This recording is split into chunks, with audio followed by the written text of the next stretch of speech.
Good afternoon.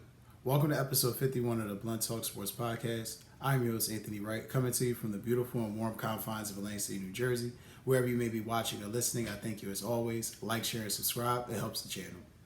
Hopping into this episode, we're going to touch on the NBA Draft Round 2 recap. A lot of information I wanted to unpack and get into. Big news, obviously, dealing with Bronny James, a huge wave of international players. Some guys that I think that definitely got picked up that I think are up notice, and also a little bit of NBA free agency news I definitely wanted to touch into. So this episode won't be real long, kind of a quick hitter, but nonetheless want to just get this information to you as quickly as possible after I reviewed it all last night. Please pardon me that I don't have all the names of all the guys listed. I tried to keep names that you guys are familiar with hearing. I will have another episode at a later point updating some of those guys that I think will be, standing out. Summer League invites, G League invites, things of that nature for your favorite team, or a favorite young player that you may think might crack the roster for your prospective team this year. So I'll have all that information coming, but I just really wanted to hop on this and get on the round 2 recap and what I saw and what I thought was important and impressive and intriguing. First, I'd be fucking remiss if I did not hop on the most important thing, which was Bronny James going to the Los Angeles Lakers. This is huge because on a lot of levels, you're talking about the first father-son duo playing together in NBA history. Fantastic. They're going to be playing for the same team, which is the historic part. Again, fantastic. I'm cool with the whole nepotism thing. Unlike a lot of people, they'll lie to your face and say, no, nepotism is wrong. If you're in position to help any of your family members, friends, or family, you'll do it. Unless it's somebody you don't really like, and it could be a relative too, but unless somebody you really don't like or don't care for, you'll do it. So, not really the issue thing with the nepotism. The issue that I have is, and I don't know if this is really an issue, but more or less, no, I don't even want to say it's an issue, because it really don't bother me per se. It's more or less a statement, and it's clarified something very, very stark for me. LeBron controls the message. LeBron controls the narrative. LeBron, wherever he goes, will have control of the situation. I give this man supreme credit. Most people are going to tell you, well, let's talk about his upside. We did that. I told y'all.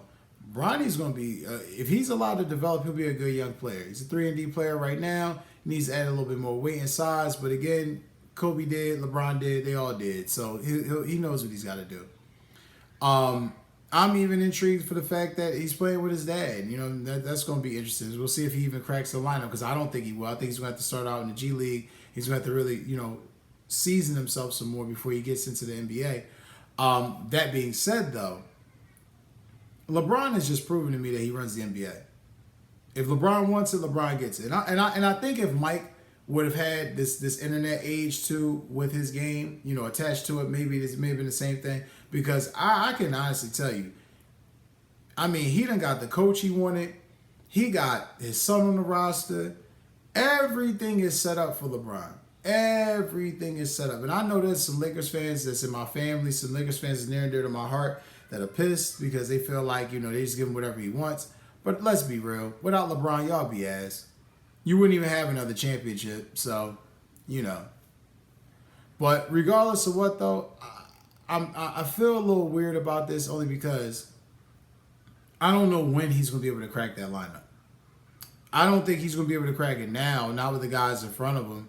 And on top of it, he's undersized and he needs to develop, and his game is still developing. He has a high ceiling, which is great, but he still needs to develop his game. So, the Lakers felt like they were doing real solid by LeBron. They didn't offer him the max deal. They pretty much told LeBron, we don't want you to go nowhere. Take this money. We got your son now. Do I think that means everything to him? Do I think that means he signs back? The question is, how does Bronny develop, and what type of player will he develop into? That will remain to be seen. Like I said, I think he's probably going to be end up a G League invite, possibly a guy who's, going to have to definitely earn his medal before he gets into that rotation, or threaten to get into that rotation. And I think it's the right way to do it too. Don't give him shit easy. Make him earn his stripes. Make him earn the fact that he's going to have to really play hard and do what he needs to do to get to that point. Because if it's just given to him and then he plays like shit, we're all going to know, like, yeah, he only got there because he's LeBron's son. Now, if he has to earn his stripes and then he plays well and then he gets on the stage, the big stage, and plays well even more, then we can feel a little bit like, okay, you heard the little motherfucker. You heard it. But that being said, this is a huge test because I want to see how LeBron handles this. I'm being honest with you. I'm very interested to see how LeBron handles this. It's the first time this ever happened in NBA history. And, how does he handle somebody potentially heckling his son? How does he handle his son having a bad game? How does he handle, and I don't think these are things that they've never not handled before because, again, LeBron's been in the spotlight since he was a teenager, before they were even born. They've been in the spotlight since they were born. So I don't really think it's anything that they can't handle. It's just going to be very interesting to see how they handle it. So keep an eye on that. But nonetheless, congratulations to Bronny James for getting drafted and making it to the Lakers and being able to play with his dad. This next one is a little bit near and dear to me. I was tempted to make this an article, but I didn't feel like I needed to dignify it with an article. I felt like it's more of a wake-up call to American basketball players. And I was reading and just watching a lot of networks how these organizations and places are perplexed about how in Africa and in Europe and in Central Europe, where it's like Serbia and Bosnia and all these places, they got these basketball camps that's popping up all over, and guys are playing and they're getting their game right and they're elevating and all of these things they need to do to be ready for the NBA game. And the thing that I'm noticing is, a lot of people are like, American players need to get it together, you need to figure it out, the game's changing.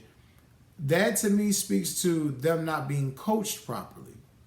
That speaks to me to a culture being set that you're going to be pampered for doing nothing. I'm not stupid. The number one player that I watch outside of LeBron James is Luka Doncic. Giannis is an MVP and champion. Nikola Jokic is an MVP and champion. You're starting to see a common theme here. Non-American born players. I have no qualms with it. If the Americans want to continue to play soft basketball, play in these dope academies where they're deviating from the public schools or deviating from an institution that might possibly help them so they can go play with some other AAU guys at this dope academy but never really get no burn. Because I think it's insane how we've taken kids out of public schools and certain schools in urban areas and pushed them all towards these different locations. Then they don't play and don't get enough burn, don't get scouted like that, and then they're in the same fucking predicament. So the evaluation, the coaching has to change, and ultimately the young players' mindsets have to change. Because I can honestly tell y'all, a French boy Victor Wembanyama was the number one pick last year. Zachary Richey was the pick this year. It's going to keep happening. The European players, the African players are coming to this country and they're going to keep adjusting to this game. And whether we adjust to it is going to be very, very keen to see. Because as a black male, watching other young black males on the court, I can honestly tell you, they trying to shoot like Steph, but they're not working on the fundamentals. And it sucks because I don't want to make this a Steph Curry argument. I don't knock Steph at all. But this was one of the things that I used to hear from a lot of the older people 5, 6, 7 years ago when Steph was on his tear. Oh, this fucking the game up. This fucking the game up. And I'm like, how? Steph's making the game global. How the fuck is this fucking the game up? He's revolutionizing the shot. Like, the three-point shot is more valuable now than ever. But what I'm realizing is there's bad coaches out there, and they all exist. There's bad coaches and bad people who are leading a lot of these kids astray and leading them into things that aren't really conducive for them, but conducive to that person's pockets or profits, for lack of better words. And it's creating a clusterfuck in a situation where these guys aren't being able to develop properly. And the Europeans are taking over the game. So continue to, listen to these people that don't really have your interests at heart. Continue to think that, all I got to do is just jack up a bunch of threes and I'm going to make it. Working on the fundamentals. You work on the fundamentals. Even Steph will tell you work on the fundamentals and then you get that shot. You can't think you're going to shoot threes, but you can't hit a basic 15-foot jump shot. You can't even lay up the ball properly because all you know how to do is shoot threes. Don't really have a bag. You don't have no handles. You don't really have no game. You don't know how to really get around a guy or split a double team. It's all those things that go into coaching. And, it's going to be very interesting to see how the American athletes respond. Because I don't think this is going to stop. This is going to keep coming.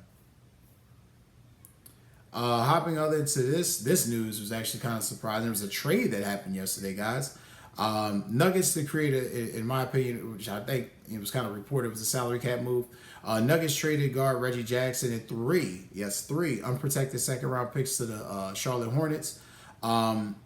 This again is a free up cap space. They got Kentavious Caldwell Pope. They got a bunch of guys on free agency.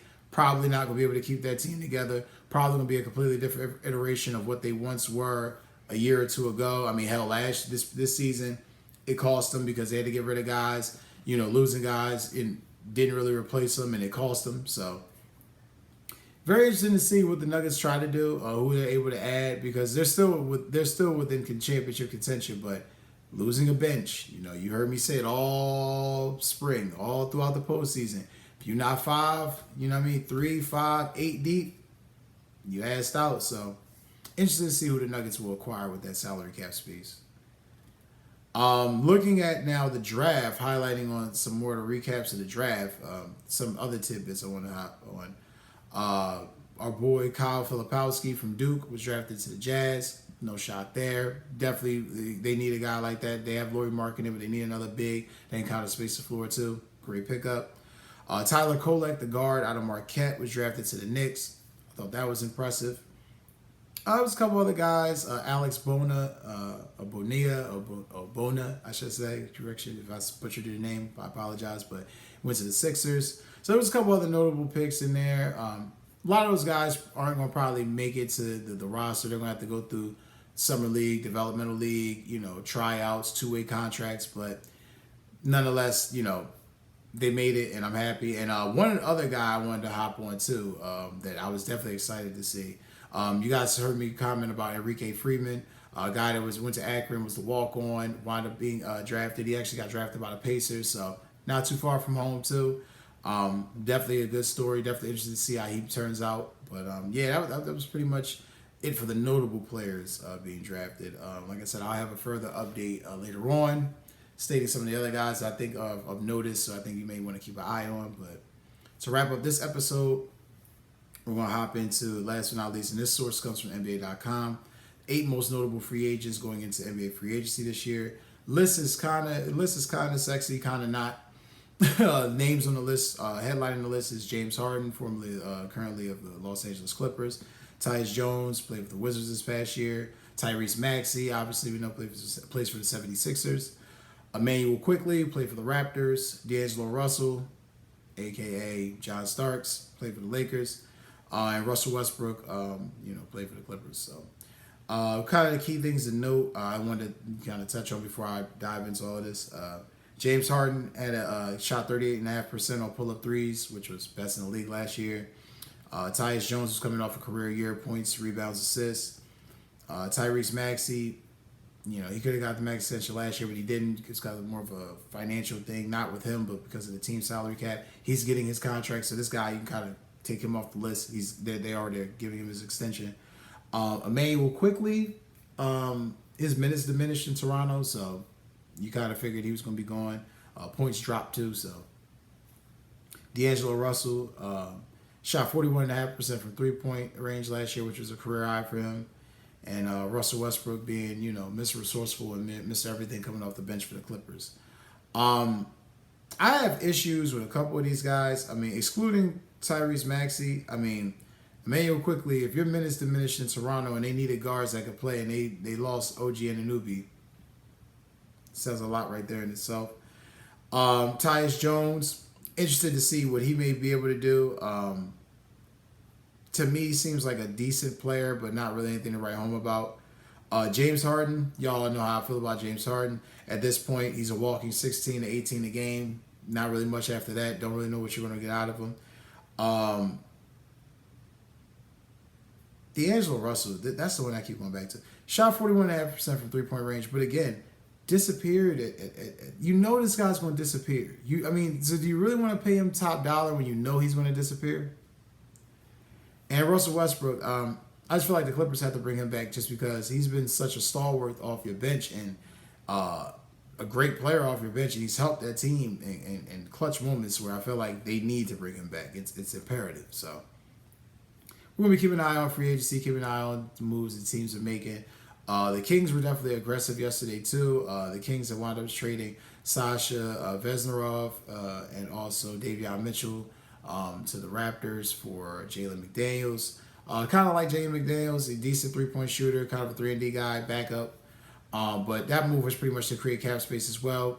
Like the Beam, Sacramento's trying to basically, be a player of some kind in the Western Conference, which you're going to need to because the West is just fucking hell. Every team is good. Even the bad teams are good. So, going to be interesting to see. And definitely going to be keeping an eye on all the teams, including Sacramento, and what they plan to do and what the plans are for free agency. Because free agency will be starting soon, so there'll be an episode coming out. Not over the weekend. I'm going to take a break after this. You guys will be seeing an episode coming out Monday, so stay tuned for that. But that's going to do it for the Blunt Talk Sports Podcast. I thank you guys for always watching. Like, share, and subscribe. Take care, and enjoy your weekend.